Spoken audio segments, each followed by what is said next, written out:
ईश्वर का नियति था कि हम उस समय रामलला के मंदिर में विराजमान होंगे जिस समय में हिंदुत्व का पताका नरेंद्र मोदी के हाथ में होगा, उस समय हम रामलला के मंदिर में विराजमान होंगे। इसी तरह से भगवान का नियति है कि इस इलाका में अगर कुछ होगा तो भानु प्रताप शाही के हाथों से होगा। यह ईश्वर चाहता है, यह नालायक लोगों के चाहने से कुछ नहीं होने वाला है। और बाहर बैठ करके हम प्रदर्शन कर रहे थे, आकर के धमका रहा है। किसके दम पर धमका रहा था? वो अपन दादा लकड़ दादा हेमंत सोरेन के दम पर हम लोगों को धमकाने का काम कर रहा है। बरल गोसा हम पखुरे का मार देते मेरा पखुरा पलामू के पानी से भी पता नहीं चल रहा, हम चुप ही आए चलते संवैधानिक लड़ाई लड़ रहे हैं। उसका तीर कोई लेकर के भाग जाएगा, कोई धनुष लेकर के भाग जाएगा और कोई बिना खाली हाथ फिर आकर के ओटा पर बैठ कर रोएगा। हम आपको बताना चाहते हैं 250 फीट बोर करके भाग जा रहा है। क्यों हो रहा है? चूंकि मंत्री कौन है मलजल का यहाँ स्टेट में? बगल में बैठा हुआ मिथिलेश ठाकुर। ठेकेदार लोग कौन है? उसके दरबारी लोग। मोदी जी पैसा देते हैं, मोदी जी का पैसा आपके लिए आया है, लेकिन बीच में राज्य सरकार गलत होने के चलते आपका जो काम 200 फीट बोर होना चाहिए था, जो गर्मी में भी आपको पानी देता, लेकिन अब गर्मी में सिलेंडर टन जाएगा। यह नालायक सरकार के चलते हो रहा है, क्योंकि आधा मंत्री खा जा रहा है और आधा ठेकेदार खा जा रहा है। जनता के हाथों तक, जनता के घर तक पानी नहीं पहुंच पाता। इसलिए झारखंड में सरकार की जरूरत है। क्या हम लोग झारखंड में भाजपा के सरकार बनाएंगे? करीब दोनों हाथ उठा के बताइए तो कितना लोग तैयार है दोनों हाथ उठा के? और उन्हें पीछे, और उन्हें दीदी लोग, उन्हें चाची रोहन दूसरा दल में ही का, और उन्हें कौन साढ़ू लोग कौन लड़का ए साढ़ू हथुआ न उठेगा साढ़ू का भी तब खुश हो जाता है। हाँ, आप लोगों ने जो यह सरकार बदलने का संकल्प लिया है, यह संकल्प पर हम लोगों को अडिग रहना है।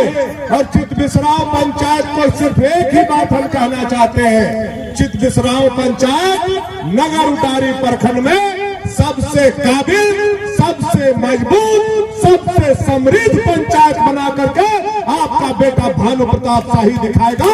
यह चितबिसराव जनता को बहुत सारा वादा हम लोगों ने किया। आप लोग इस 55 लाख को स्वीकार कीजिए और अपना आशीर्वाद हम पर बना करके रखिए। आपका आशीर्वाद ही हमारा ताकत है।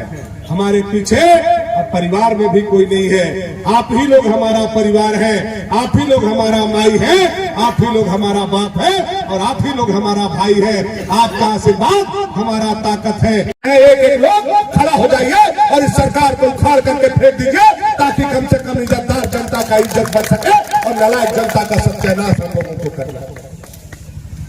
नहीं उखाड़िएगा, इज्जत बचाना मुश्किल है। मालूम है कि नहीं आप लोगों को? इस 4 साल जो आज पूरा हुआ, 4 साल में 6162 महिला के साथ बलात्कार हुआ है झारखंड। 6162 महिला के साथ, उसमें 3 महीना के लड़की से लेकर के 75 साल के बुढ़िया तक के भी लोगों ने छोड़ने का काम किया। जिस राज्य का सरकार ने अपनी बहू बेटी का इज्जत नहीं बचाया हो, ऐसा सरकार रहना चाहिए कि जाना चाहिए? बताइए हमको। आज बलात्कार ऐसा हो रहा है, अत्याचार ऐसा हो रहा है, मर्डर ऐसा हो रहा है, अपहरण ऐसा हो रहा है, उग्रवादी की गतिविधि इतनी बढ़ गई है कि हर एक पूरे झारखंड का बच्चा बोल रहा है कि यह सरकार अब हमको कबूल नहीं है, इस सरकार का विदाई करके हम लोग दम लेंगे। इसलिए चितबिसराव की जनता को भी यह संकल्प लेना होगा कि यह सरकार का विदाई हम लोगों को करना होगा। यह सरकार जाएगा तभी नया युग आएगा और नया विकास का शुरुआत होगा। इसलिए एक साथ हम लोगों को एक सुई में पार होकर के चलना है। बिना भाजपा का दूसरा कोई झारखंड का विकास नहीं कर सकता है, क्योंकि भाजपा ही झारखंड बनाया है और भाजपा ही झारखंड को संवारेगा। दूसरा कोई पार्टी झारखंड को नहीं संवार सकता, नहीं बना सकता। इसलिए हम सारे लोगों को एक साथ चलने का जरूरत है। देखिए कितना मन बढ़ गया है लोगों को। आप लोग देखे होंगे, अभी सदन चल रहा था, सरकार में रहने वाला विधायक, हम लोग मोरा पर बैठे थे, वहां के बोल रहे लोग यह कैसे बैठ गए? देखे थे कि नहीं देखे?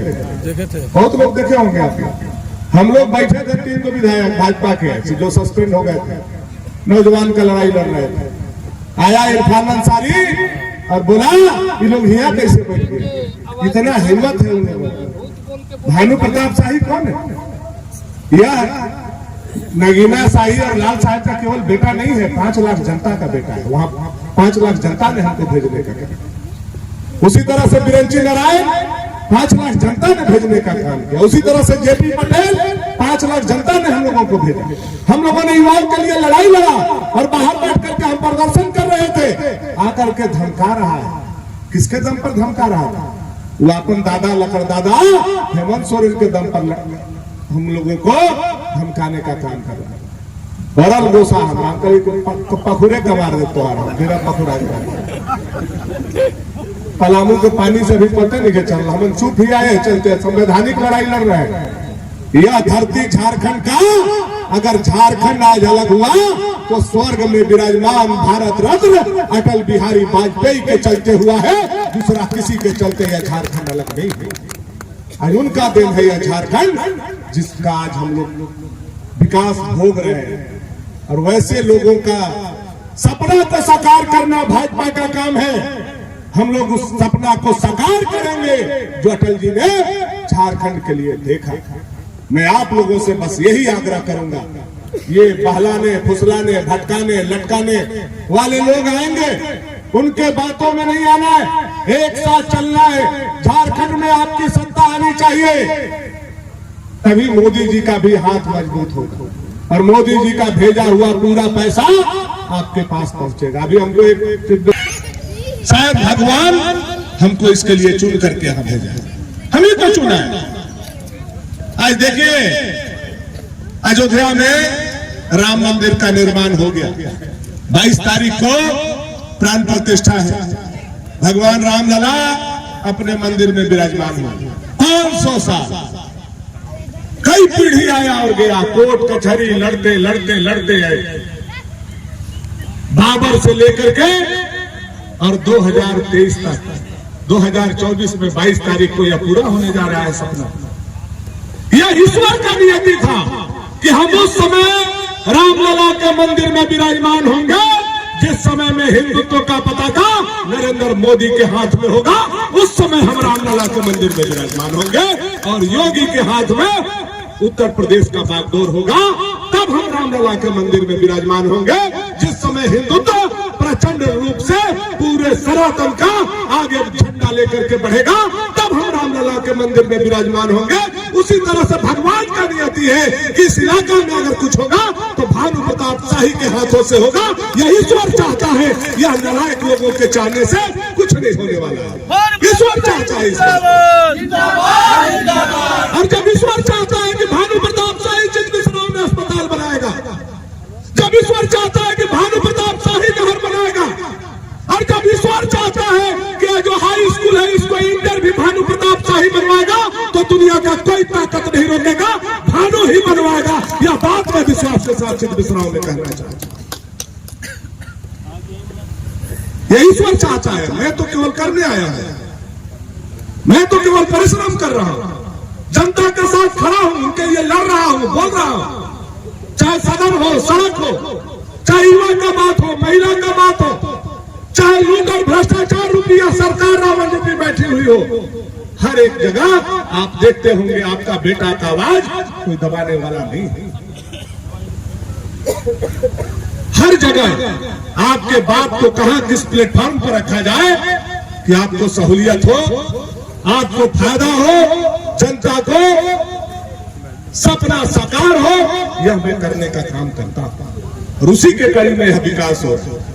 कुछ लोग नहीं चाहते हैं और बहुत लोग हमको चाहते हैं। विवेका भैया बोल रहे थे ऐसे हो रहा है, अरे 3 वोट से 300 तक आ गए, काहे चिंता कर रहे हैं? 300 कम होता है। पहला बेर तो हम लोगों को लोग बैठने नहीं देता था, हम लोगों को बैठने का जगह नहीं मिलता था। हम लोग बैठते थे तो लोग बोलता था नक्सलाइट आ गया गाँव। हम लोगों को वह दिन याद है। और आज 300 लोग हमसे चितमिश्रा में प्यार करते हैं, लगाव रखते हैं और केवल 300 की बात मत कीजिए, आने वाला समय में आप देखिएगा